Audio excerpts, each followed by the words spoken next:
అపవిత్రతకు పవిత్రతకు భేదం ఎంచకూడదు. కాపరి నీ పనేంటి? ప్రసంగం చేయటం. సాధారణమైంది పరిశుద్ధమైంది తేడా చూపించకూడదు. దైవికమైన దాంట్లో నుండి లౌకికమైన దాన్ని వేరు చేసే ప్రయత్నం చేయకూడదు. యాజకులు ధర్మశాస్త్రాన్ని నిరాకరిస్తున్నారట, ప్రజలకు బోధించడం లేదు. దేశంలో అపవిత్రతకు కారణమిది. ఇన్ని భయంకరమైనటువంటి నేరాలు ఘోరాలు జరుగుతున్న దేశం మీదకి దేవుని ఆశీర్వాదం వస్తుందా? దేవుని ఉగ్రత వస్తుందా? ఇందులో నువ్వు ఇన్వాల్వ్ కాకుండా దేశ రక్షణ కోసం, దేశ ఆశీర్వాదం కోసం ఏమని ప్రార్థిస్తున్నావు?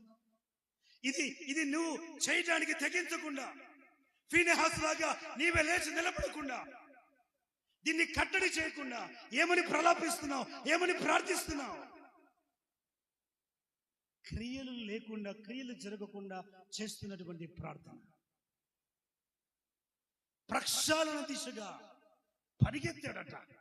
ఆమేన్, హల్లెలూయా. అతడు చూచాడట, అతడు లేచాడట, అతడు పొడిచాడట, తెగులును అతడు నిలిపాడట. దేవునికి స్తోత్రం. ఆమేన్.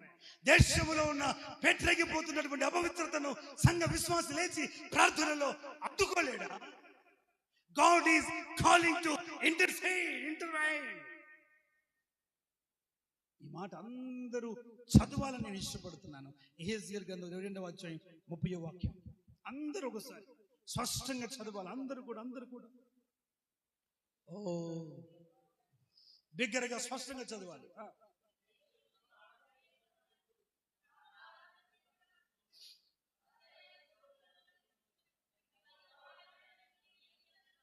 దేశమును నేను పాడు చేస్తాను అనేది స్టేట్మెంట్. ఈ దేశముకి ఇంకా బాగులేదు, రక్షణ లేదు. పాడు చేయకుండా చెబుతారా? there is a time, there is a option, still there is a time, there is a option.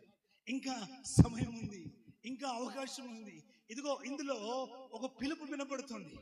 దేవుడు పిలుస్తున్నాడు. దేశమును నేను పాడు చేయకున్నట్లుగా, పాడైపోయినటువంటి బద్దలైనటువంటి సందులలో నిలబడేవాడు. ఇదిగో అనేక రకముల, నేను మెట్టుకొక 4 రకాల అపవిత్రతను చూపించని అధ్యాయంలో నుండి ఇటువంటి దేశమును నేను పాడు చేయబోతున్నాను.